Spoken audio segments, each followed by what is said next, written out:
Bueno, escuchan sin problema. Perfecto. Bueno, la idea es compartir con ustedes. Yo, bueno, trabajo hace mucho en lo que es educación a distancia,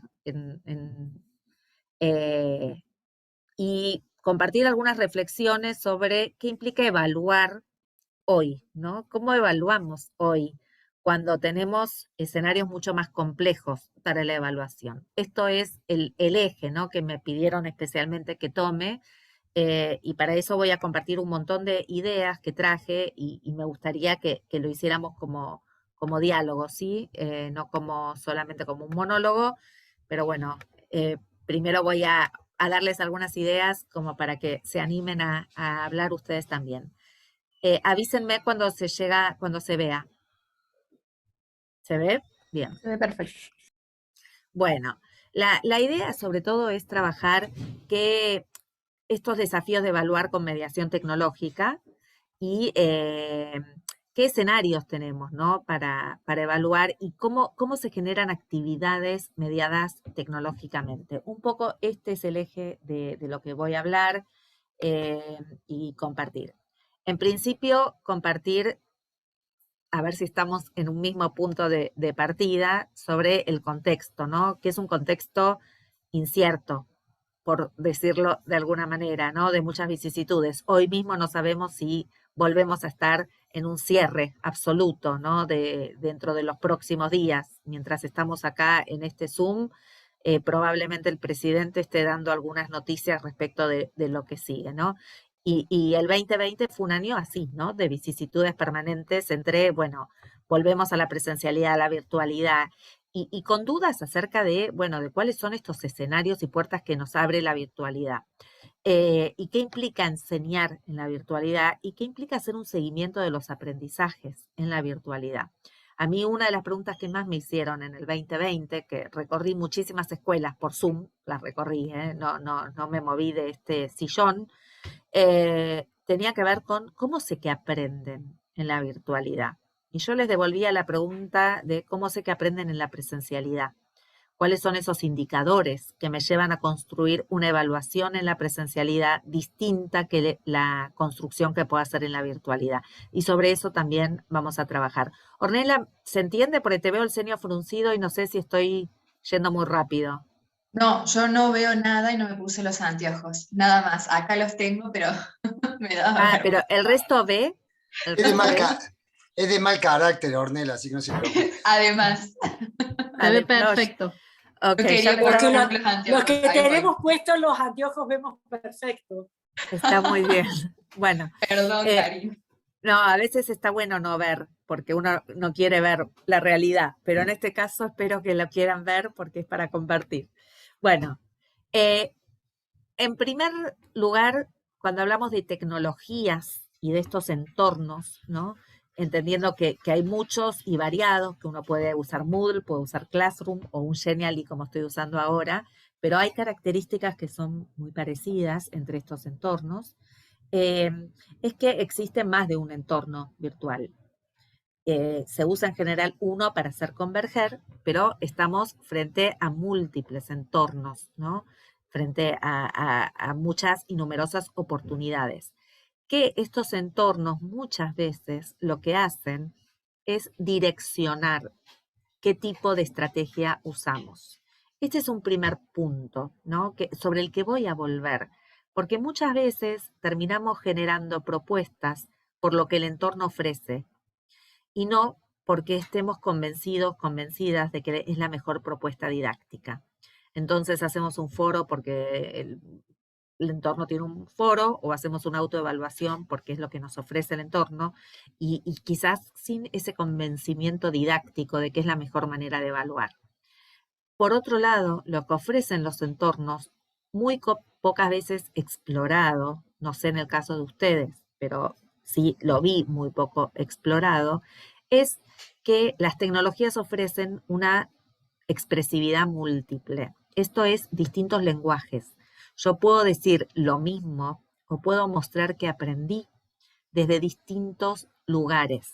Yo puedo mostrar que aprendí con un meme, puedo mostrar que aprendí con una historieta, puedo mostrar que aprendí con un hashtag o con un texto o con una monografía o con un podcast o con un audio, ¿sí? O con algo audiovisual. Hay más de un lenguaje para expresar lo que se aprende. Lo digo en términos de evaluación.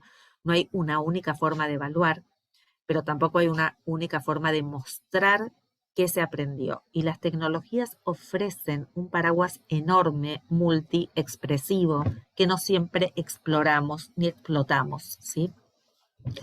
Otro de los rasgos que tienen estos entornos es la fragmentación. Nosotros usamos un entorno de enseñanza-aprendizaje, los que se llaman EBEA, ¿no? No sé si puede ser Moodle, puede ser cualquier entorno, pero las tecnologías tienden a expandir esos entornos, a ser más transmediales, ¿no?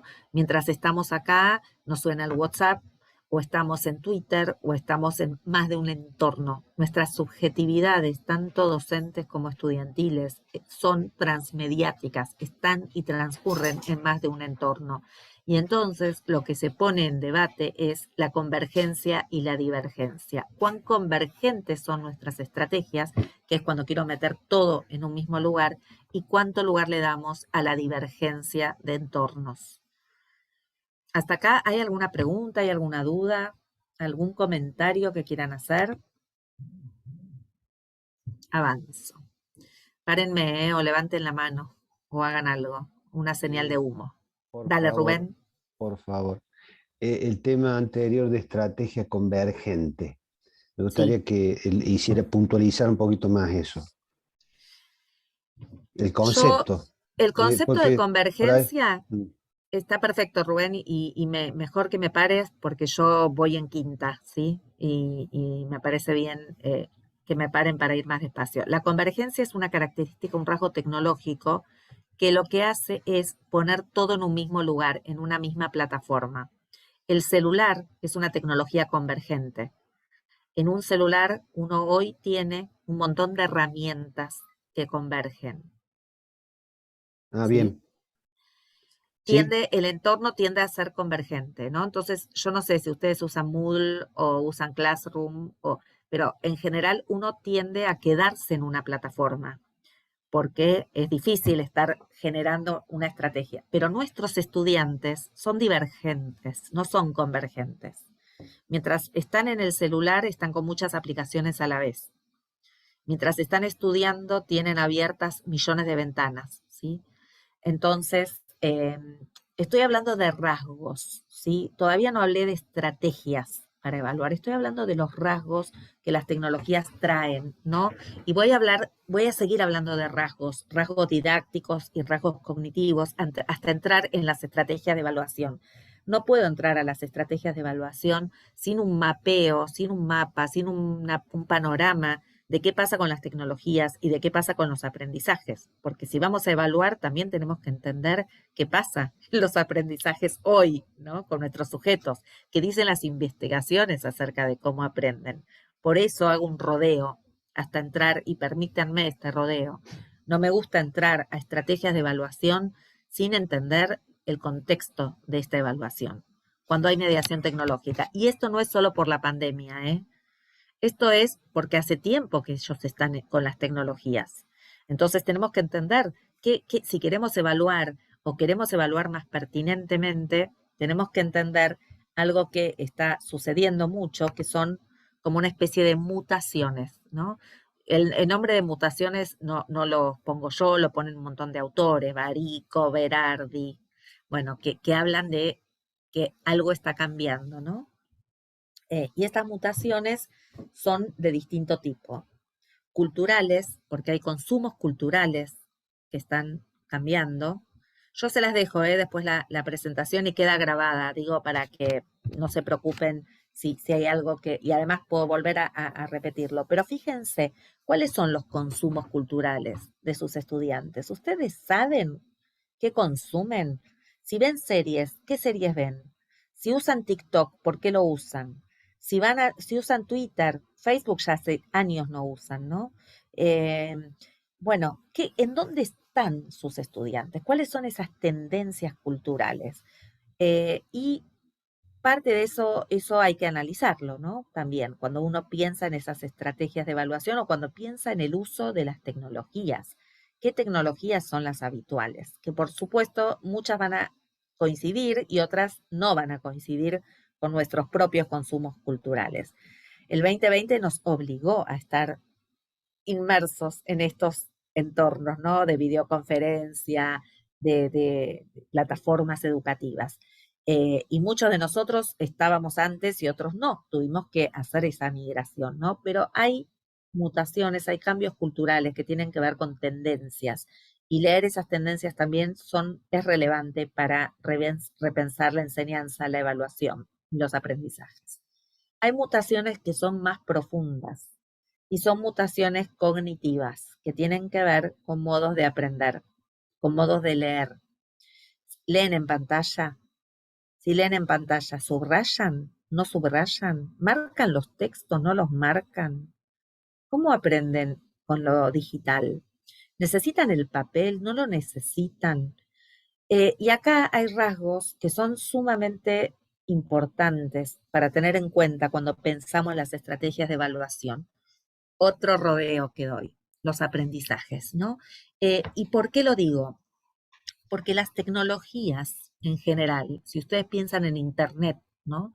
Internet tiene un modo de ser, que es un modo de ser, esta navegación, ¿no? En Internet, tiene un modo de ser que es horizontal, no es jerárquico. O sea, Internet no jerarquiza ninguna información. Internet, yo navego por Internet y quizás encontré un enlace que me lleva a otra página. Ese enlace es totalmente arbitrario. Alguien lo puso, un programador. No implica que esa palabra sea la más importante de ese texto. Es la que abre a otra puerta o ventana, pero no necesariamente la más importante.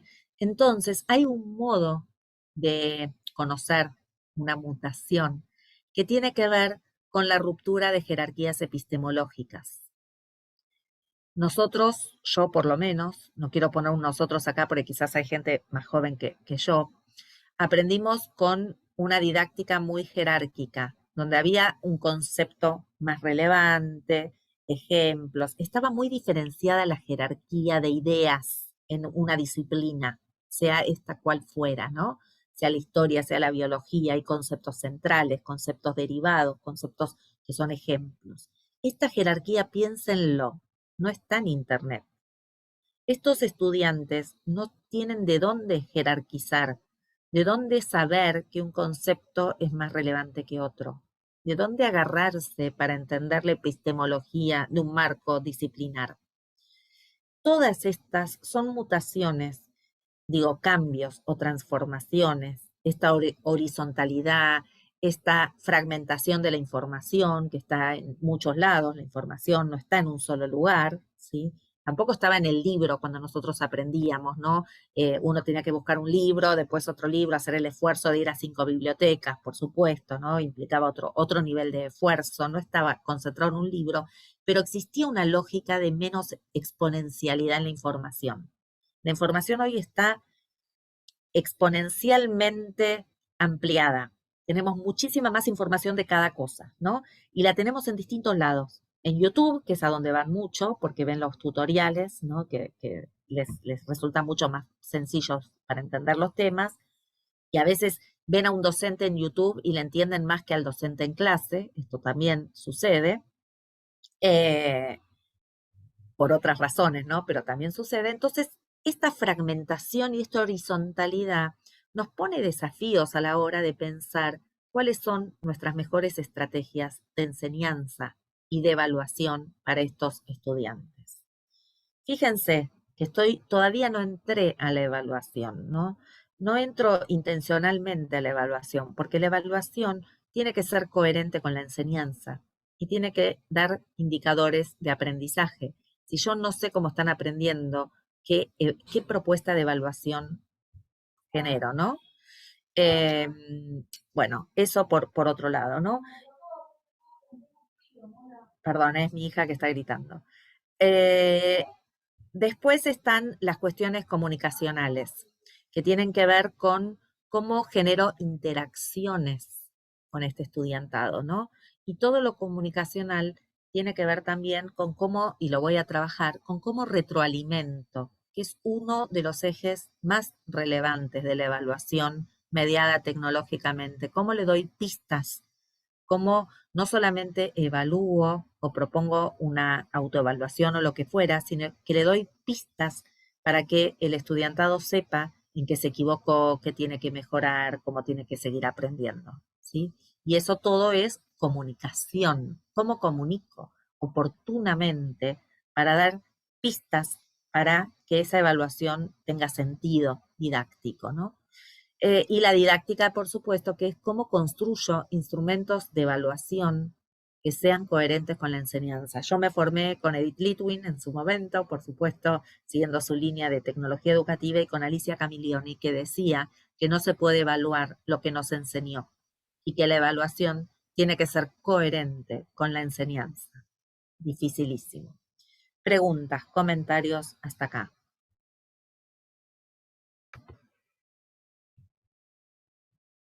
Si Rubén estás hablando, no te escucho, Sí, ¿eh? tengo una pregunta.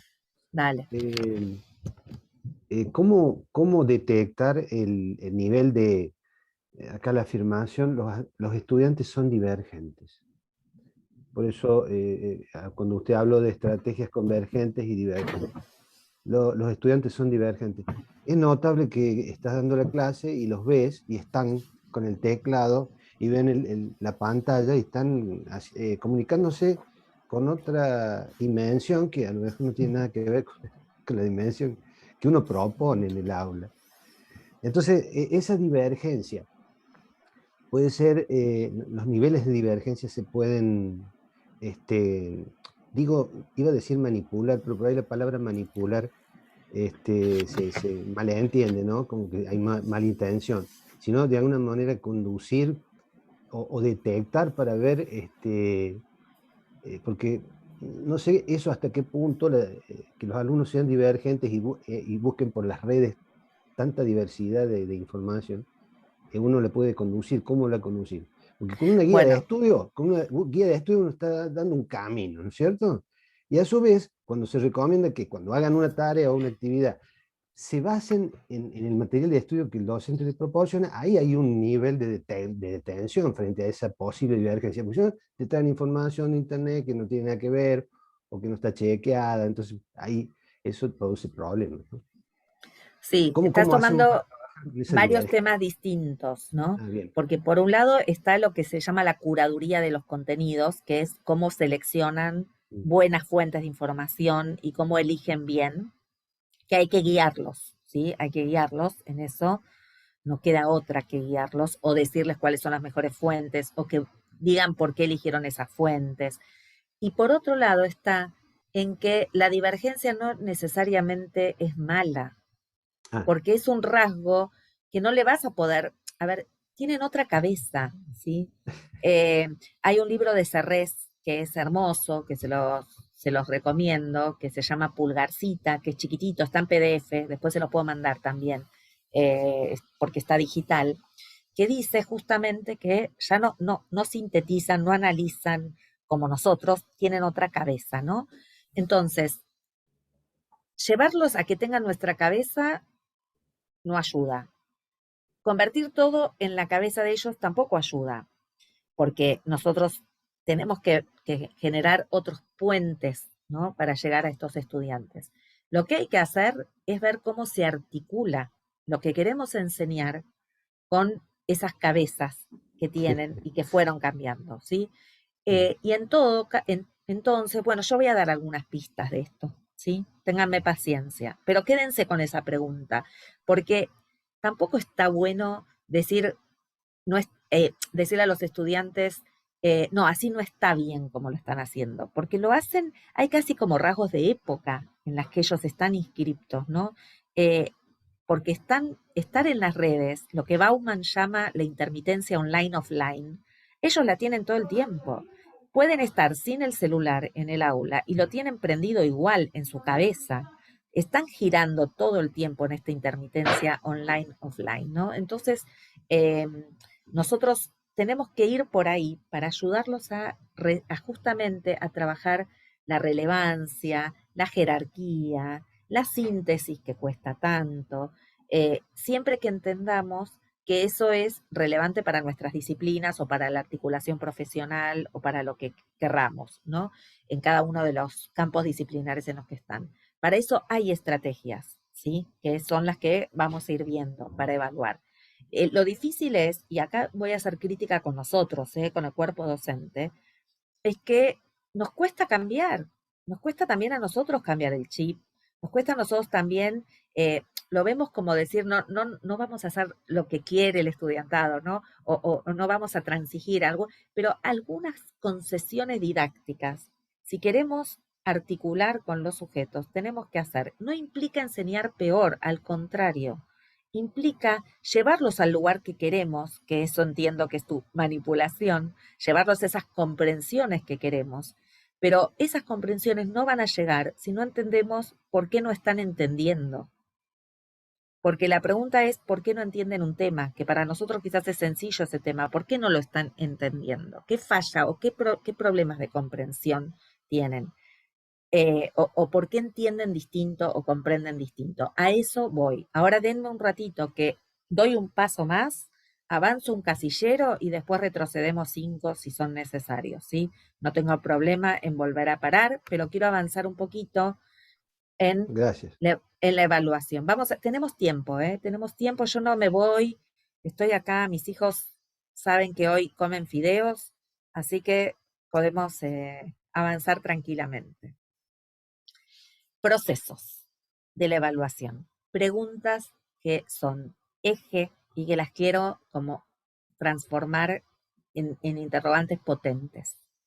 ¿Qué evaluamos? ¿Qué queremos evaluar? El 2020 nos enseñó algo, nos enseñó muchísimas cosas, ¿sí? Como docente. Yo soy docente hace 30 años y también me vi sacudida en muchas cosas, ¿no? Nos enseñó muchísimas cosas. Una de las que nos enseñó es a encontrar la relevancia, que no podemos enseñar todo, ya lo sabíamos, pero el 2020 nos obligó a que no enseñemos todo, a que jerarquicemos y a que busquemos qué era lo más relevante, qué era lo esencial, para tomar una palabra que parece que es propia de ese 2020, ¿no? ¿Qué era lo esencial? Ese qué jerarquiza, ese qué da relevancia. Si no podemos enseñar todo, tampoco podemos evaluar todo. Tenemos que jerarquizar qué evaluamos. Y esto es una de las primeras preguntas, ¿no? ¿Qué evaluamos? ¿Qué jerarquizamos? La pregunta es ¿para qué evaluamos? Evaluamos siempre para tener información sobre el proceso. Evaluamos también para mejorar nuestras prácticas de enseñanza. Pero ese para qué muchas veces, que es la brújula de la evaluación, pierde el sentido, ¿no? ¿Para qué estamos evaluando?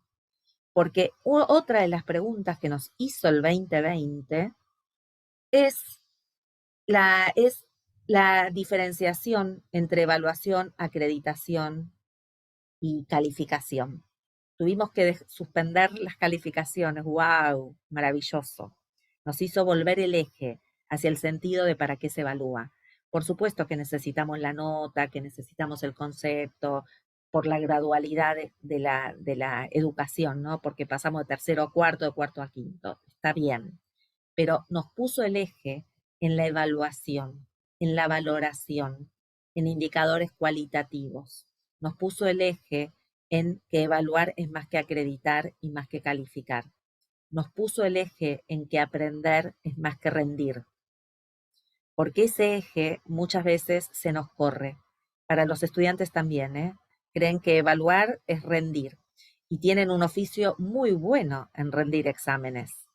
Pero eso no implica que hayan aprendido. Y la pregunta es, ¿qué queremos? ¿Si que rindan bien porque ya saben cómo rendir? ¿O queremos que además de rendir bien, aprendan? ¿Para qué se evalúa, no? ¿Para qué se va a la escuela si no es para aprender? Más allá de que aprendemos el oficio de rendir, ¿no? Somos excelentes rendidores de exámenes, en los mejores casos, ¿no? En los que aprobamos. El cómo evaluamos está ligado al qué. Si yo sé qué evalúo comprensión, evalúo aplicación o transferencia, evalúo una competencia práctica, ese qué me da el cómo, no es al revés, ¿sí? El qué define el cómo. Ahora vamos a ver todo esto, ¿sí? Estoy abriendo temas, recién estoy por el tercer slide. ¿Quiénes evalúan? ¿Quién evalúa? Es porque siempre es el docente quien evalúa, ¿no? Pero muchas de las prácticas que se jerarquizaron, se valoraron un poquito más en el 2020, tuvieron que ver también con la autoevaluación, con el codiseño, ¿no? Con poner a los estudiantes también a ser ellos quienes participan del proceso de evaluación. Y fue para mí un gran logro, ¿no? Preguntas, comentarios. Además de Rubén, ¿alguien más quiere preguntar? ¿Quiere plantear algo? ¿Vamos bien? ¿Se va entendiendo? Hago una pregunta por ahí, es más una preguntonta que otra cosa, pero bueno. No pasa nada, dale.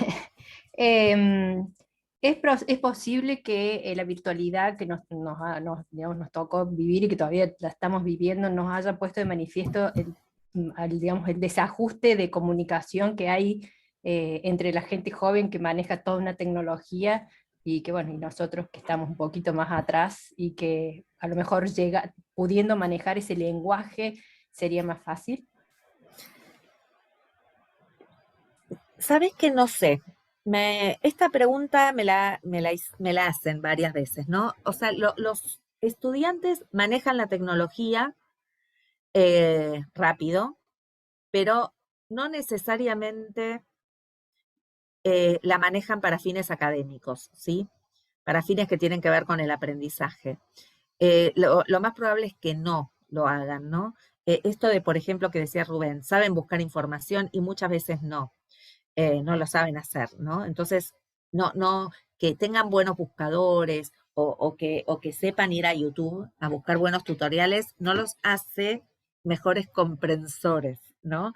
Y en eso nosotros sí tenemos una brújula, que es para qué usamos la tecnología con buenos fines y buenos usos didácticos, ¿no?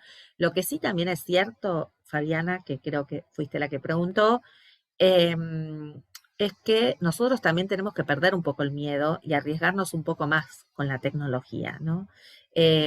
Porque justamente tenemos el saber didáctico y podemos generar buenas cosas, ¿no? Con tecnología. Son dos cosas distintas. A los estudiantes no los hace más capaces que sean rápidos con la tecnología ni mejores estudiantes. Pero a nosotros nos podría hacer que con el conocimiento didáctico que tenemos, la tecnología nos ayude en muchas otras cosas. Por ejemplo, la tecnología tiene, bueno, no es neutral, ¿sí? Que usemos una plataforma u otra no es neutral. Tiene detrás intereses políticos, no se los tengo que decir, ¿sí? Hoy el mundo de los algoritmos lo que muestra es que cuanto más vendés, cuanto mejor es tu algoritmo de web semántica, es decir, Despegar o Google, que fueron los primeros en usar el algoritmo que te dice cuál es tu próximo vuelo o Amazon cuál es tu próximo libro, ¿no? Ese algoritmo de inteligencia artificial que lo desarrollaron ya hace unos años, lo que nos marca es que lo primero que tendríamos que trabajar con los estudiantes es una ciudadanía digital crítica, ¿no? Que no pongan todos sus datos, que no dejen huella digital en las redes, pero bueno, son temas que la escuela en general no trabaja, ¿sí? Pero por eso te digo, los estudiantes saben que TikTok es la red más vulnerable que existe, ¿sí? Hoy es una red china que maneja muchísima inteligencia artificial y muchísimos datos, y sin embargo están en TikTok, ¿no? Haciendo todos sus videos.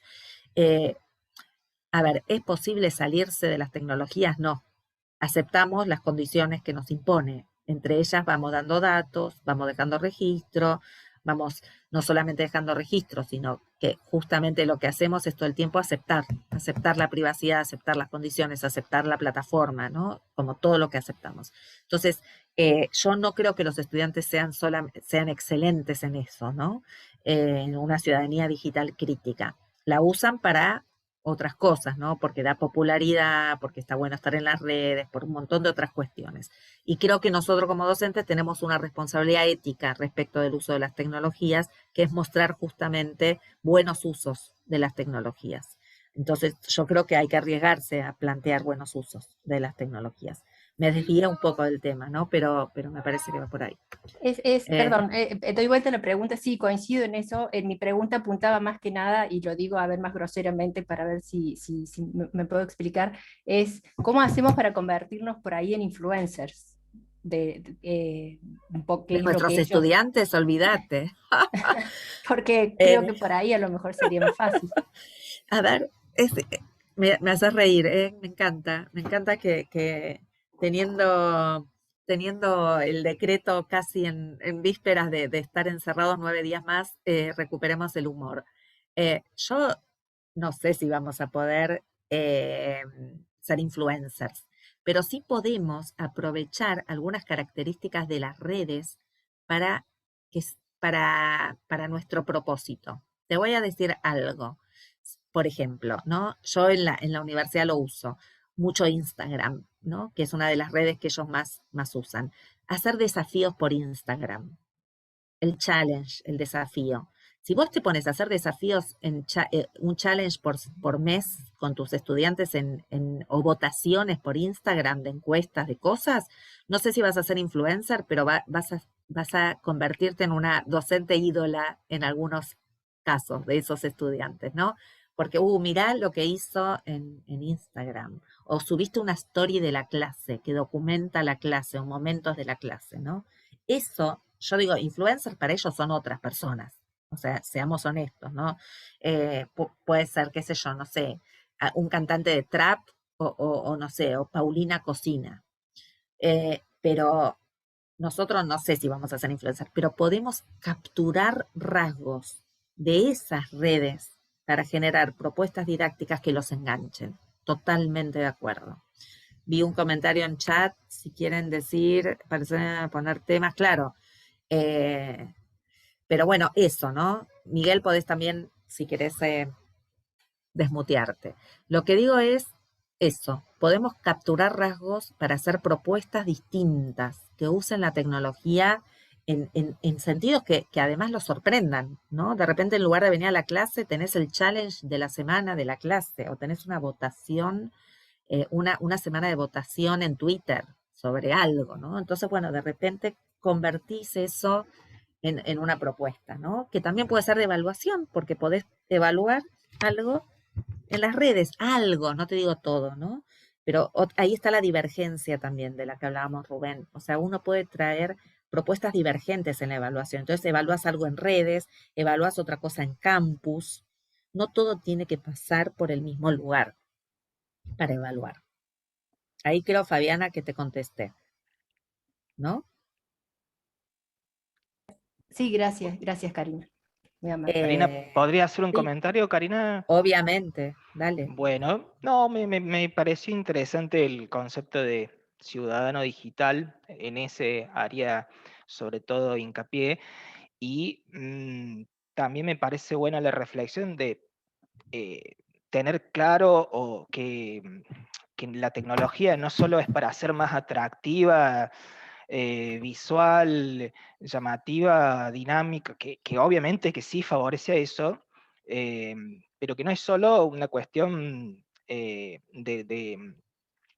la presentación de nuestra propuesta, sino Cosmética. que, claro, o estética, sino que, bueno, que en realidad lo importante, por otra parte, es las prácticas que genera en los estudiantes y en la comunidad educativa en general, porque esto, por ejemplo, es decir, los chicos y chicas que hoy son alumnos nuestros, estudiantes nuestros, van a trabajar probablemente, de hecho ya ocurre, Desde sus casas. desde sus casas, y con otras, sin horarios, sin traslados probablemente. Bueno, lo que aceleró la pandemia y las restricciones de la presencialidad, ¿no? Van a tener e-commerce, teletrabajo, consultas médicas por videollamada, es decir, tienen que conocer el lenguaje, la dinámica, la lógica de las plataformas, más allá de que nosotros busquemos competir con la manera en que presentamos nuestras propuestas. generar autonomía también, es decir, tienen trabajos para hacer con plazos, algo muy similar a lo que les va a pasar en el mundo laboral. Creo que por ahí pasa un poco también la cuestión de esta transición que estamos viviendo, más allá del formato en el que presentamos nuestras propuestas. Sí, yo creo que, y estoy muy de acuerdo, Sebastián, yo creo que formato es contenido también muchas veces, ¿no? Con la tecnología, pero entiendo también este planteo que vos hacés y por eso es didáctica esta presentación, ¿no? Porque tiene que ver con la transformación de las prácticas, con prácticas que no pueden seguir iguales, porque nuestros estudiantes cambiaron. Y esas prácticas que no pueden ser iguales también tienen que ver con la evaluación. La evaluación también tiene que cambiar, digo, ¿no? Pero queda obsoleta en algún punto, me parece, ¿no? Y eso no quiere decir que evaluemos menos, quiere decir que transformemos la enseñanza y la evaluación en función de otros cambios que son culturales, que son cognitivos, ¿no? Que es lo que veníamos diciendo, ¿no? Entonces, quizás esto que vos decís lo voy a tomar porque hay distintos modos de evaluar o de generar ejercicios de actividades para evaluar, ¿no? Y están los de articulación, aquellos que articulan contenidos, articulan teoría práctica, articulan, no sé, conceptos, ¿no?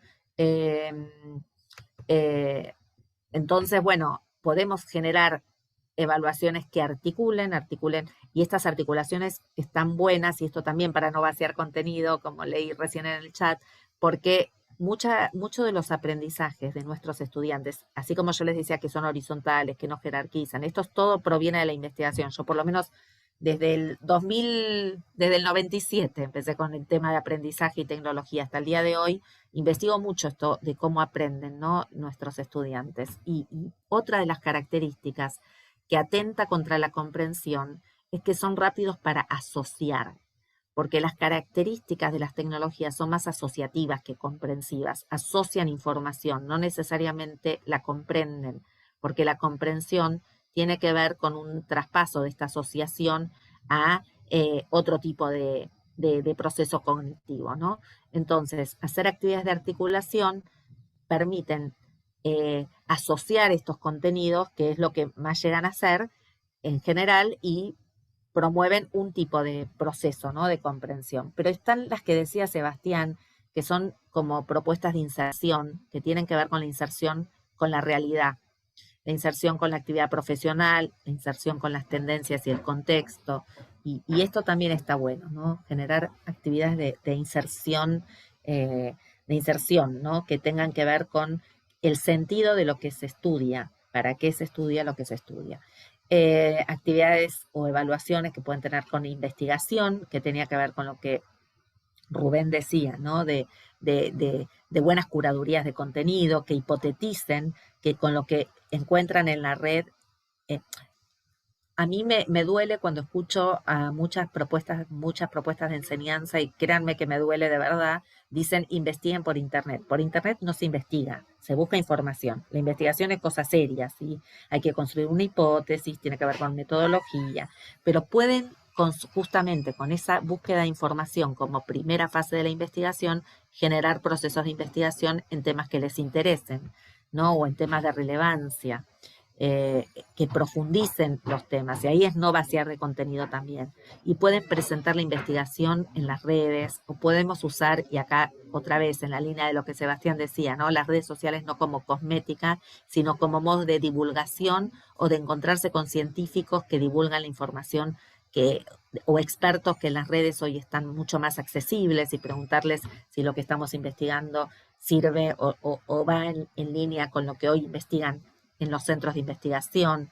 O sea, aprovechar las tecnologías, esto que te decía Fabiana, ¿no? Aprovechar las tecnologías no solo para darnos esta idea de que, bueno, de que usamos las tecnologías para generar propuestas más atractivas y motivadoras, sino también porque en las redes están los investigadores, están los centros, están los divulgadores, y esos también son formas de aprender hoy, ¿no? En red, con otros que circulan y divulgan sus resultados.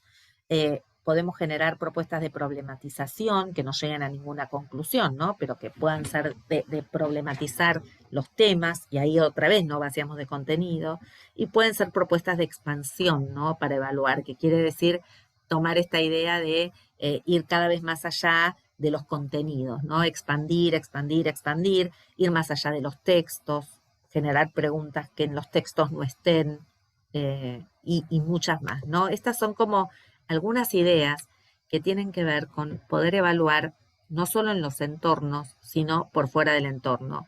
A esto también me refería con lo divergente y lo convergente. Me preocupa mucho cuando encuentro propuestas de evaluación o de actividades, ¿no? Y actividades que se generan porque el entorno las tiene. Esto que les decía antes, hago un formulario de autoevaluación porque tengo autoevaluación, hago un foro porque tengo un foro. En realidad, lo primero que tengo que pensar es, otra vez, lo que les decía antes, qué quiero evaluar, qué quiero enseñar, qué quiero evaluar, cómo lo quiero hacer.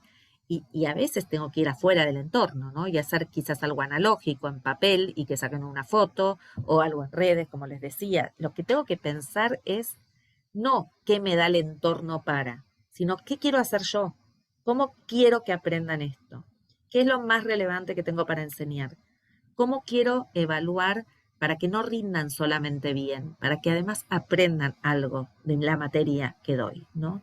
Y después veo si esto lo tengo en el entorno o lo tengo que buscar afuera. Si tengo que hacer un Kahoot lúdico, un juego, algo de simulación, un juego de escape, no sé. O que escriban un texto de 50 palabras, síntesis del contenido. Después veo cuál es la estrategia. Pero otra vez, no tengo que conformarme, y esto justamente es como lo que Cobo llama la desobediencia tecnológica, ¿no? Desobedecerle a la tecnología, no ir por lo más fácil, que es lo que la tecnología me brinda, sino ir por lo que quiero enseñar, lo que quiero evaluar, lo que quiero que aprendan. Más comentarios, más preguntas, Sebastián, algo que quieras aportar, Fabiana, o alguien que no haya hablado y quiera. ¿Avanzo? ¿Me siguen? Quienes no hablan, ¿me siguen? Sí, Karina. Bueno, gracias. Bueno, la otra cuestión, tengo mucho, ¿no? Pero a veces esto de que uno habla, está bueno esa interlocución. Otra de las cuestiones que a mí me parece que se tornan relevantes cuando uno pasa a la virtualidad o cuando pasa de las burbujas a la virtualidad, estos modelos mestizos, híbridos o como los llamemos, es entender los procesos que se dan y cuáles son los hitos de logro que vamos a considerar. Los hitos de logro son como si yo dijera, qué quiero que logren a lo largo de mi materia, ¿no? ¿Qué hitos quiero que construyan? ¿Por qué lo digo? Porque muchas veces cuando en estas modalidades, no solo virtuales, ¿no? En estas modalidades híbridas que están, cuando tenemos esto, ¿no? Una burbuja, después perdemos los procesos, ¿no? Porque se nos pierde el estudiante, porque la trayectoria es como si fuera dual, ¿no? Tengo parte del trayecto en presencial, parte del trayecto en lo virtual, pero el estudiante es uno solo y ustedes también son unos o unas solos, ¿no? Entonces hay que empezar a juntar esos pedazos. Hay un comentario en el chat. Diferenciar función de proceso. ¿Quién lo dice? Felisa, ¿puede ser? ¿Querés comentar? En realidad fue el comentario a tu comentario, ¿qué quiero que logren? Bueno, diferenciar función de proceso. Bueno, bien. Si quiero que logren eso, la pregunta, lo más difícil es en estos contextos de mediación tecnológica, cómo generar estos hitos, ¿no? Estos hitos tienen que estar claros y muchas veces tienen que ser transparentes también a los estudiantes, ¿no? A ver, estos hitos pueden ser los parciales, los exámenes, recontra clásico, o puede ser esto de como configuraciones de donde todos los pedacitos, fragmentos de la materia se juntan en algo. Puede ser, por ejemplo, una producción, puede ser esto que decíamos de algo, de algo en Instagram, ¿no? Donde tengan que hacer algo en Instagram, no importa cuál defino. Pero voy a trabajar ahora un poquito más esta idea de hito de logros con dos temas. Uno es muchos alertas.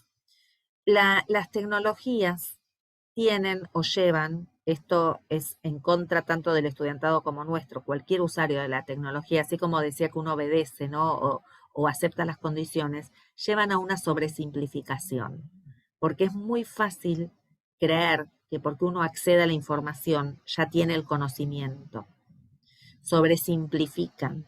Las tecnologías nos están haciendo la vida más simple, ¿no? No es una propaganda ni es un eslogan, tratan de hacernos la vida más simple. Cada vez es más fácil acceder a un campus virtual.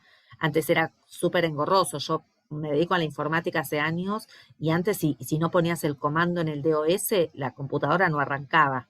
No sé si alguien recuerda que había vida antes de Windows y había vida antes de Google. Estaba el Altavista, bueno, había otras cosas, ¿no? No es que había una protovida, como lo quieran llamar. Pero había que dar un comando, había que hacer algo, ¿no? Cada vez esto es más simple.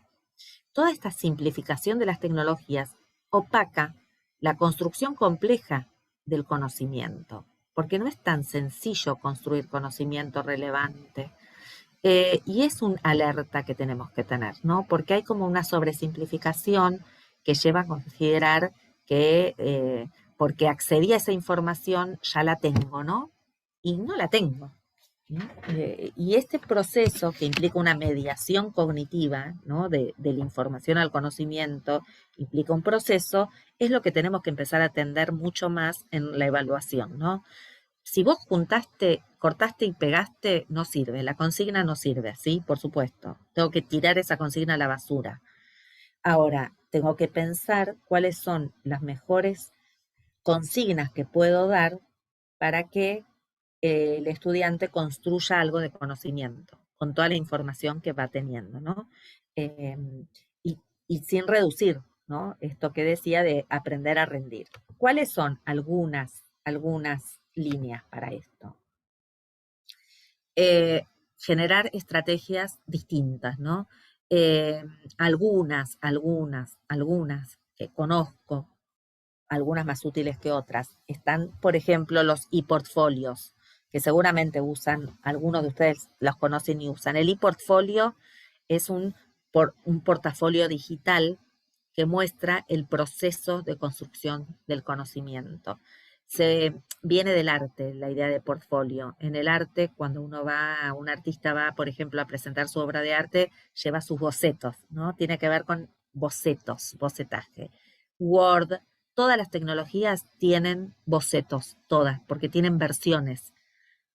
PowerPoint 1, PowerPoint 2, vieron que uno hace versiones de su mismo PowerPoint, versiones de su Word. Bueno, ese versionado muestra un proceso que no siempre vemos. Incluso el Google Drive muestra el historial, un proceso en una construcción colectiva.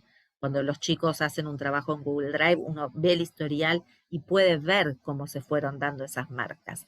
Todo lo que tiene que ver con proceso nos sirve muchísimo para ver cómo construyen conocimiento.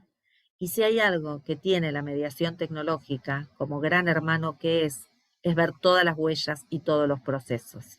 Eso yo lo aprovecharía muchísimo para dar cuenta de esto versionado, ¿no? Esto de cómo arrancaron y cómo siguen y cómo construyen. Bueno, esa es un gran eje, ¿no? De documentación de procesos. El otro son las rúbricas que se usan mucho, ¿no? Que a mí particularmente no soy fan, pero sí sé que son que ayudan, porque hay que construir bien, ¿no? Las rúbricas. Las rúbricas tienen más que ver con esto de transparentar los procesos metacognitivos, ¿no? De cómo se aprende. Las rúbricas tienen dimensiones que pueden ser si usó la información, si usó críticamente la información.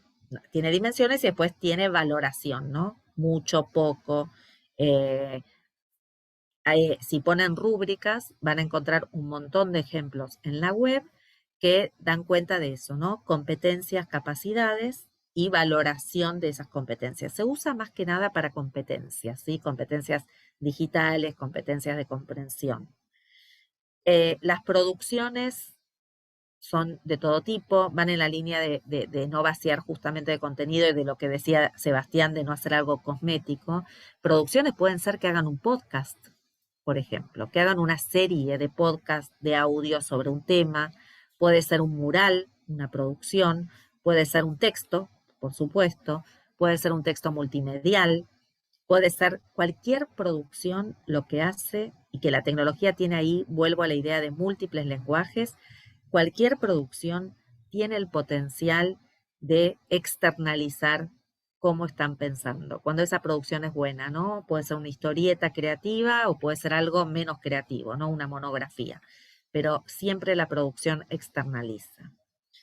Otra de las cuestiones que pueden ser relevantes para esto que yo les decía que asocian y no necesariamente comprenden, es mapas de conocimiento, donde pongan los contenidos y cuáles son los articuladores de esos contenidos, cuáles son los ejes principales de ese, es lo que se llama mapa de conocimiento. A ver, estos diseños de evaluación requieren un acompañamiento de una metodología de enseñanza. Por supuesto, Beatriz, siempre en consonancia, siempre, y esto lo dije, pero lo puedo volver a repetir, que no se puede evaluar lo que no se enseñó.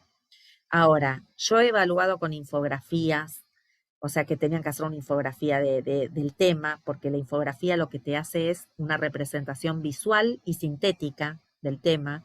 Entonces no podés poner todo en una infografía, tenés que seleccionar qué información ponés, y eso les hizo sintetizar sí o sí que era lo más relevante, y lo usé para formación docente, lo usé también con mis estudiantes. Evalué a través de que produzcan un programa de radio, ¿no? Con podcast. O sea, se puede evaluar de muchas maneras. Me parece que no hay una mejor que otra, tiene que ver con cómo nos gusta evaluar también en función de los contenidos que damos, ¿no? Por eso decía, no se puede evaluar lo que no enseñamos, pero tampoco podemos evaluar de la misma manera la matemática, la biología, la historia. Hay un corte que es disciplinar, ¿no? Y que tiene que ver con modos de ser de esa disciplina. Ahora, dentro de una disciplina, uno en matemática, por ejemplo, no es mi campo, ¿no? De conocimiento, está claro, pero uno en matemática puede decir que resuelvan problemas, y los estudiantes son otra vez máquinas de resolver problemas, o que generen ellos problemas alternativos, que no sean solamente cambiar el enunciado, sino que sean trabajar la misma operación aritmética con otro tipo de problema. Entonces, ¿por qué no pueden generar ellos los bancos de problema a resolver? ¿Sí? Por ejemplo. Entonces, no hay una sola manera de evaluar. Eso, en ninguna disciplina hay una sola manera de evaluar. Hay una más cómoda, una más sencilla y una que no, a veces nos cuesta salir. Pero hay más de una manera de evaluar. Hay que pensar, hay que rebuscar, hay que buscar cuáles son las mejores maneras de evaluar. Pero si evaluamos siempre de una misma manera, generamos solo un tipo de aprendizaje. Eso también está bueno que lo pensemos, ¿no? Y no generamos diversidad y no damos lugar a la diversidad que tenemos siempre en las aulas, ¿no? Yo no sé si hay alguno de ustedes que enseñe biología o algo similar. Atravesé toda mi secundaria sin entender qué es la mitosis, qué es la meiosis, para qué sirve eso, ¿no? En la vida. Hasta que mi hija está estudiando biología, ¿no? En exactas, ahora en la Universidad de Buenos Aires, me lo explicó. Yo le dije, Male, me hubiera encantado entender este tema, toda mi secundaria, para ver cuál era el sentido, ¿no? De las células, o para qué se estudia, ¿no? La biología celular. Y así millones de temas que pasan por nuestras vidas sin entender su sentido, ¿no? Y para qué sirven y para qué el ejercicio, ¿no? de entender una disciplina. Mira qué buena, feliz. Me hubiera encantado ser una alumna tuya que entiende la meiosis. Yo llegué a los 53 para entenderla, ¿no? Y fue gracias a mi hija que me tuvo paciencia. Pero bueno, eso, ¿no? Otro tema relevante de la evaluación es el backend, ¿no? El backstage, lo que está detrás de la evaluación, que no le damos tampoco relevancia muchas veces. Tener claro los indicadores de qué estamos evaluando.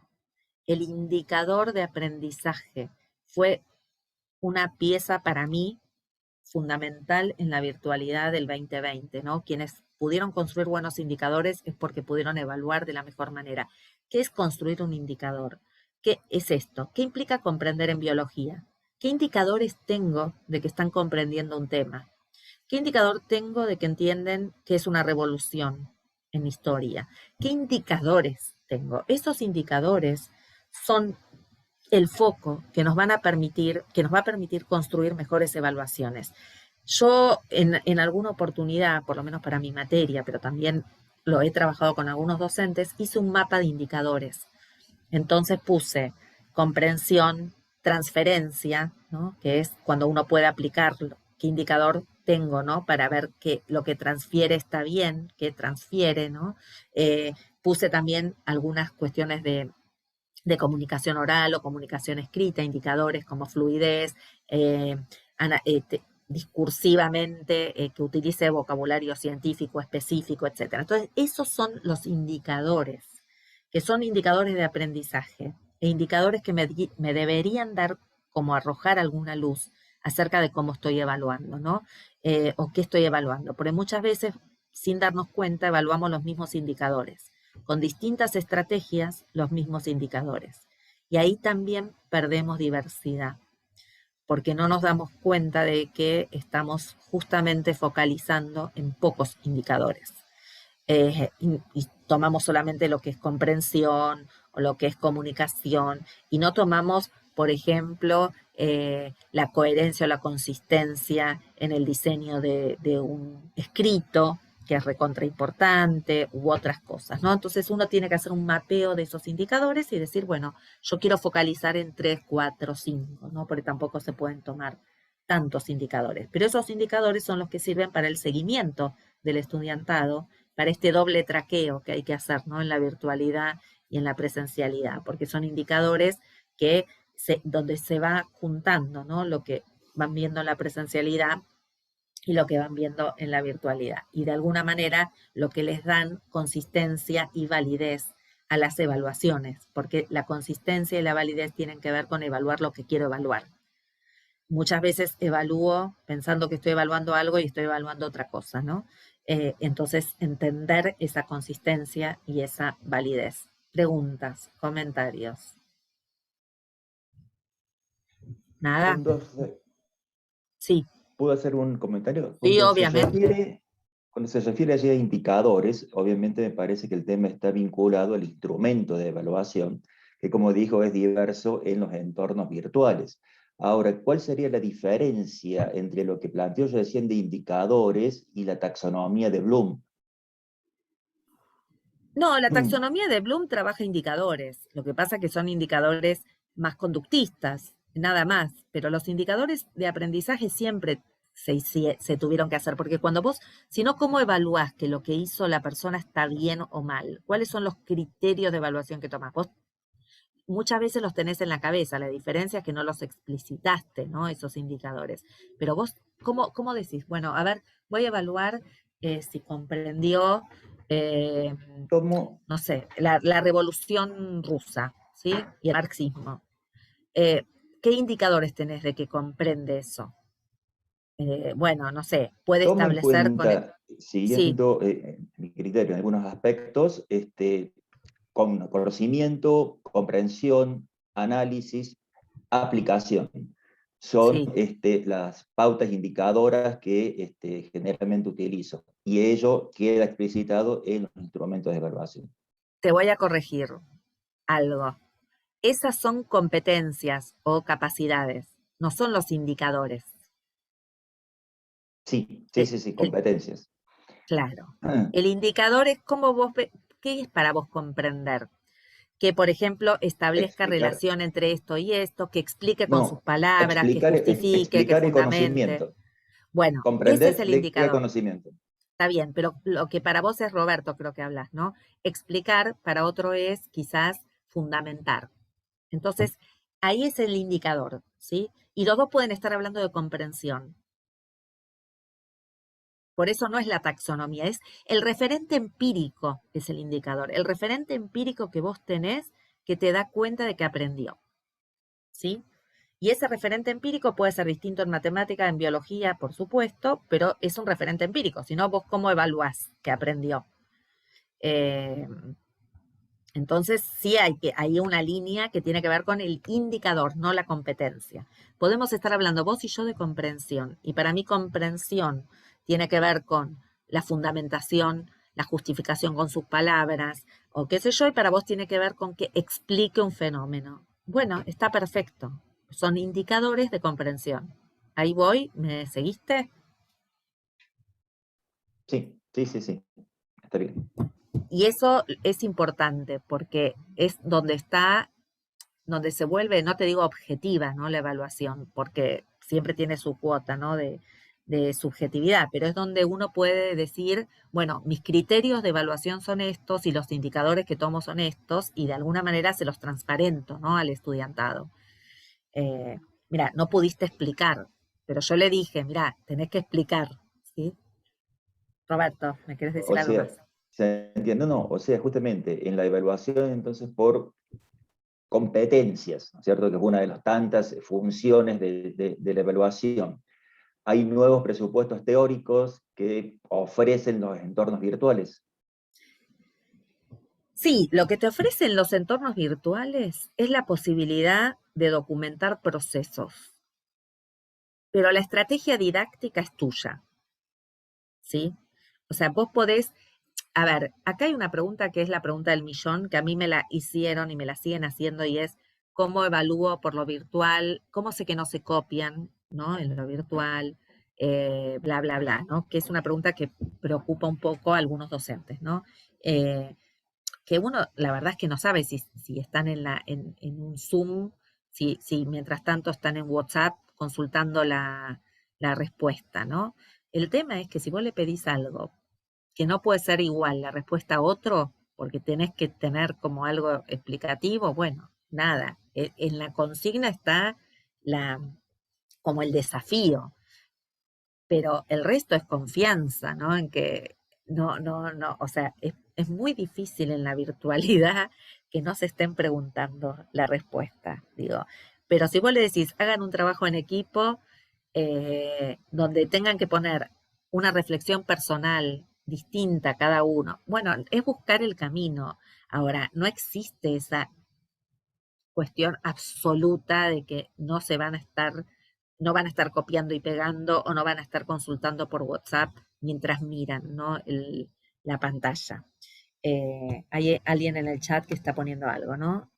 Análisis de casos. Seguro están, tengo hijos, claro, yo también tengo 3. Uno estudiando actuario, que es una carrera súper difícil, y la verdad que los ejercicios que les toman exigen inteligencia colectiva, porque son irresolubles. Entonces, no sé qué pretenden, ¿no? Como que nada, ahora, si lo pueden resolver colectivamente y con eso lo entendieron, ejercicios que son recontra difíciles, aprendieron también, ¿no? Entonces, otra vez, ¿cuál es el tema de la evaluación, ¿no? Si lo que queremos es que aprendan. Un comentario puede ser Sí, ahí. sí, obviamente. Están buenísimos los trabajos que tienen que ver con pedirle análisis o reflexiones o cuestiones más personales donde las respuestas deberían ser distintas. El problema que se me presenta a mí en esos casos es que son un poquito más difíciles de calificar, porque el cuestionario es como que tiene respuestas correctas e incorrectas. En las reflexiones, análisis, miradas, son un poquito es un poquito más subjetiva la calificación que le atribuís, y en cierta manera, cuando ahí no hay respuestas incorrectas teóricamente. Digamos, se mediría un poco la capacidad de análisis que tiene de un determinado fenómeno, hecho, contenido, pero son un poquito más difíciles de calificar, me parece, es una Sí, lo experiencia. que pasa es que otra vez ahí está el tema. Dejé de compartir, así nos vemos y charlamos un poco en estos que nos quedan.